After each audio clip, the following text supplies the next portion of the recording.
Greetings, YouTube, and welcome to another LGBT plus themed edition of Fun with Flags! I'm Dr. Jocelyn Q, so let's get started with the fun. In the previous Fun with Flags video, link in the description, I showed you several of the more well-known pride flags. However, let's get started with some of the lesser-known pride flags. Now, firstly, I do want to show you this is the pansexual flag in all of its lovely big glory. I did talk about it in the last video, but I didn't have a full-size one until now.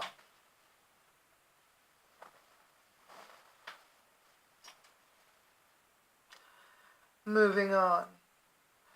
This flag represents asexual pride. Asexuality is a lack of sexual attraction or a low interest in sexual activity.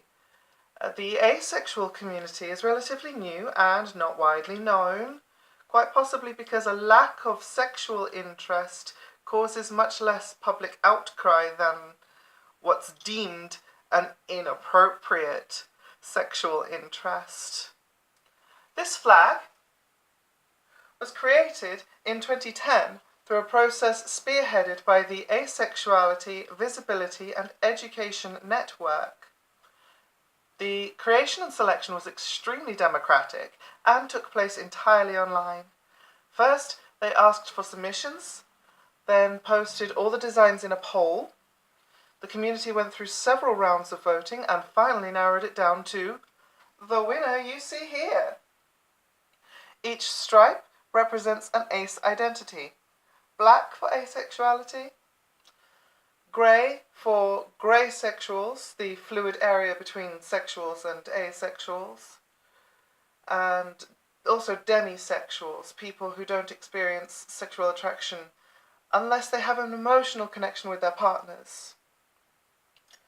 White represents non-asexual partners and allies, and finally purple represents community. A criticism I received from the previous video was that I included no lesbian-specific flags. So I'm going to redress that balance now by talking about two. This one.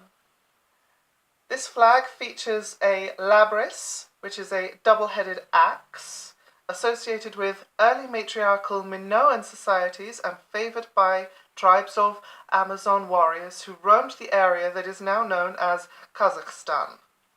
The labrys became popular with lesbian culture in the 1970s, but seems to have fallen out of common use since. The black triangle is a throwback to the Nazi concentration camps mentioned in my previous Fun with Flags video. The black triangle denoted antisocial behaviour, which included lesbianism according to the Nazis. Although the flag itself was created fairly recently in 1999 by Sean Campbell, it's not as popular now as it once was, possibly because of the relative unknown nature of the symbols. This one is the lipstick lesbian pride flag. A lipstick lesbian means a woman who is gay and has very feminine gender expression.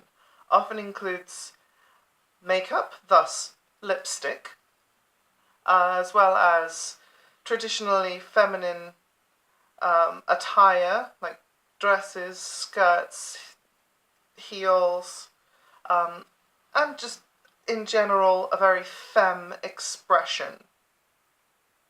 Something of a femme counterpart to the butch bear pride flag, also from the previous video.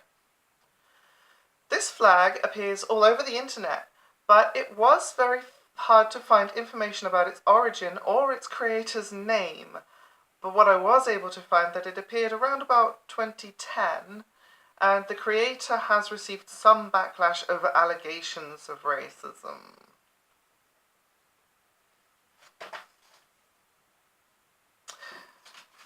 This one is the genderqueer flag. Marilyn Roxy created the genderqueer flag in 2011. Roxy explained that they had been struggling with their identity and wanted to create a flag when they realized there wasn't one. This flag went through various different versions with lettering and then different colors before they settled on the final design. Lavender was used as it happens to be a mix of pink and blue, the stereotypical girls' and boys' colors. Roxy used it to represent a blending of boyishness and girlishness, i.e. androgyny. The white stripe is said to represent being without gender or being gender neutral. Then green was used as it is the inverse of the lavender and represents identities beyond and without reference to the binary too. Speaking of non-binary, of course, we have this, the non-binary flag. This one was created by then 17-year-old Kai Rowan in 2014. This flag was a response to the non-binary people feeling improperly represented by the genderqueer flag. The symbol was not intended to replace Roxy's creation, but sit beside it as an option. The yellow symbolizes gender outside a binary. The white, a mix of all colors, represents those with many or all genders. Purple stands in for those who feel both binary male and female or fluid between them, and the black is for the agender community without sexuality or color. This flag happens to be one of my favorites, not only because it represents me, but because it has my two favorite colors in it, the purple and the black. This one is known as the intersex flag. The intersex flag was created by Organisation Intersex International Australia in July 2013, and it was to create a flag that is not derivative but is yet firmly grounded in meaning. The organisation aimed to create a symbol without gendered pink and blue colours. This flag intentionally features non-gendered colours that celebrate living outside the binary. Intersex people who are people who do not exhibit all the biological characteristics of male or female, or exhibit a combination of characteristics. Between 0.05% and 1.7% of the population is estimated to have intersex traits. The organisation describes it as freely available for use by any intersex person or organisation who wishes to use it in a human rights affirming community context.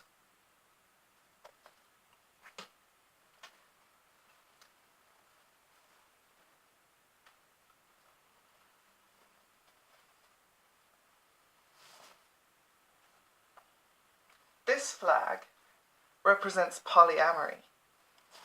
Polyamory is the term for any non-monogamous relationship. For this to be true polyamory, everyone involved needs to be consenting, and it is also not restricted by sexual orientation, i.e., someone who is polyamorous could be straight or gay or bisexual or any other kind of sexuality. This flag was created in 1995 by a man called Jim Evans. He explained the pi symbol has taken some of the heat over the years because of its obscurity, but yes, it was chosen to represent the first letter of polyamory. Apparently, the letter is gold to represent the emotional attachment poly people have with others as friends and romantic partners, rather than just carnal relationships. Part of the idea was to claim an arbitrary symbol that would be innocuous to people who didn't know better, allowing closeted polyfolk to remain discreet if their circumstances required it. An additional benefit of the readily available symbol means the flag can be easily replicated by most.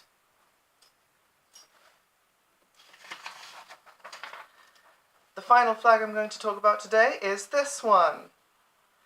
This means ally. The straight ally flag reportedly first emerged in the late 2000s. It's a way for straight people to show they are proud allies of the LGBT plus community. The rainbow triangle is said to represent the A in activism or in ally. The black and white background alludes to heterosexuality. It's self-representative of the binary and complementary nature of heterosexuality. Finally, dear viewers, I need to talk about something that's not fun, but it is flag-related.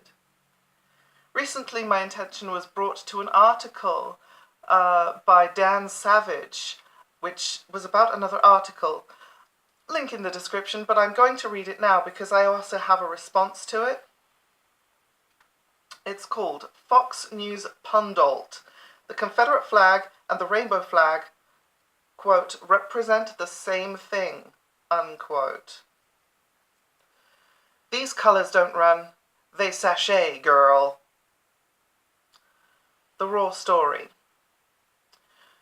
During an interview on Fox and Friends, right-wing author Star Parker said that it was ironic that so many people on the left wanted to bring down Confederate flags and monuments when they were simultaneously advocating for the rainbow flag that's a symbol for LGBT rights. You know, what's really interesting and really incredible irony here is the same people that are demanding the Confederate flag comes down are the same people that are insisting the rainbow flag goes up, Parker said, via Media Matters. These two flags represent the exact same thing. Yes, I remember it well. In 1974, the gay states seceded from the Union to defend our right to keep straight people as slaves. The first shots were downed at the Sip and Twirl on Fire Island in the morning of April 12, 1974, and the war of hetero-aggression would go on for 4 and long Bloody Mary years. As part of the terms of our surrender, the gays agreed to put Burt Reynolds on the cover of After Dark magazine and allow the gay character played by Billy Crystal on Soap to get a girlfriend. The confabulously may be a distant memory now, but it's an important part of our heritage, which is why we gays still fly the rainbow flag today. Sarcasm aside, this kind of argumentation from the right-wing lunatics is disingenuous and bogus, and I'll explain why.